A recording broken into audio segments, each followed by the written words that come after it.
ಹುಬ್ಬಳ್ಳಿಯಲ್ಲಿ ಎಪಿಎಂಸಿ ಮಾರುಕಟ್ಟೆ ಪ್ರದೇಶದಲ್ಲಿ ಅಕ್ರಮವಾಗಿ ಗಾಂಜಾ ಮಾರಾಟ ಮಾಡುತ್ತಿದ್ದ ಇಬ್ಬರು ಆರೋಪಿಗಳನ್ನ ಪೊಲೀಸರು ಬಂಧಿಸಿದ್ದಾರೆ.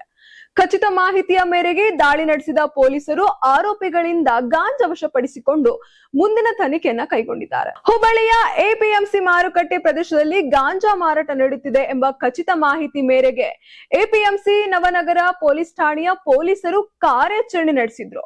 ಇನ್ನ ದಾಳಿ ವೇಳೆ ಅಕ್ರಮವಾಗಿ ಗಾಂಜಾ ಮಾರಾಟ ಮಾಡುತ್ತಿದ್ದ ಇಬ್ಬರು ಆರೋಪಿಗಳನ್ನ ಬಂಧಿಸುವಲ್ಲಿ ಪೊಲೀಸರು ಯಶಸ್ವಿಯಾಗಿದ್ದಾರೆ. ಇನ್ನ ಬಂಧಿತ ಆರೋಪಿಗಳನ್ನ ಹಳೆ ಹುಬ್ಬಳ್ಳಿ ನಿವಾಸಿಗಳಾದ ಆಯಾನ್ ಎಲೆವಾಳ್ ಹಾಗೂ ಇರ್ಫಾನ್ ಬಿಂದುವಾಲೆ ಎಂದು ಗುರುತಿಸಲಾಗಿದೆ.